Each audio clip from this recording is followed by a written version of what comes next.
मध्य प्रदेश में राज्यसभा की एक खाली सीट के लिए बीजेपी ने जॉर्ज कुरियन को प्रत्याशी बनाया है। इसी के साथ एमपी के उन नेताओं की उम्मीदों पर पानी फिर गया जिनका नाम राज्यसभा जाने की लिस्ट में था। इसी के बाद से सवाल उठ रहे हैं कि मध्य प्रदेश के किसी नेता को राज्यसभा जाने के लिए क्यों नहीं चुना गया और आखिर में इन नेताओं का भविष्य क्या होगा। 9 राज्यों की 12 राज्यसभा सीटों पर 3 सितंबर को चुनाव होंगे। मध्य प्रदेश की भी एक सीट इसी में शामिल है। यहां से बीजेपी ने किसी एमपी के नेता को मौका ना देते हुए बाहरी नेता को प्रत्याशी बनाया है। भारतीय जनता पार्टी ने मंगलवार देर शाम 8 राज्यों के लिए 9 कैंडिडेट्स के नामों की घोषणा की। केरल के जॉर्ज कुरियन को बीजेपी मध्य प्रदेश से राज्यसभा भेज रही है। वे मोदी कैबिनेट में मत्स्य पालन, पशुपालन, डेयरी विभाग के राज्य मंत्री हैं। कुरियन ने अपना नामांकन दाखिल कर दिया। एमपी विधानसभा में बीजेपी का बहुमत देखते हुए कुरियन का राज्यसभा जाना लगभग तय है। उनका कार्यकाल जून 2026 तक रहेगा। क्योंकि कांग्रेस के पास राज्यसभा चुनाव लड़ने के लिए संख्या बल नहीं है, ऐसे में कांग्रेस उम्मीदवार नहीं उतारेगी, इसलिए जॉर्ज निर्विरोध चुने जाएंगे। कुरियन मध्य प्रदेश से पहले क्रिश्चियन सांसद होंगे। इसे बीजेपी की केरल में ईसाई समुदाय के बीच पैठ बैठाने की कवायद के रूप में देखा जा रहा है। वहीं कुरियन को एमपी से राज्यसभा भेजकर बीजेपी ने अपने साउथ इंडिया कनेक्शन को और ज्यादा स्ट्रॉन्ग किया है। गुना सीट से लोकसभा सांसद चुने जाने के बाद केंद्रीय मंत्री ज्योतिरादित्य सिंधिया ने राज्यसभा सांसद के पद से इस्तीफा दिया था।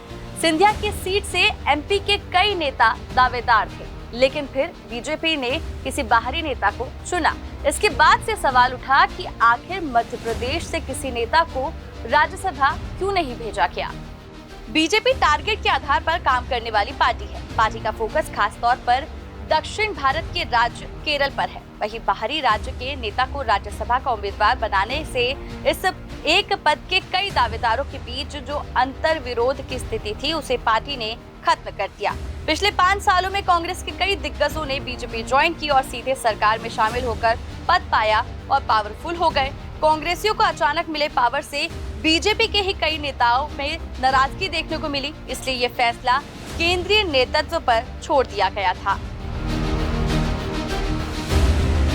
भारतीय जनता पार्टी के इस फैसले के बाद से कई सवाल उठने लगे हैं। पूछा जा रहा है कि डॉक्टर केपी यादव के राजनीतिक भविष्य का क्या होगा। डॉक्टर नरोत्तम मिश्रा और जयभान सिंह पवैया को कहां एडजस्ट किया जाएगा।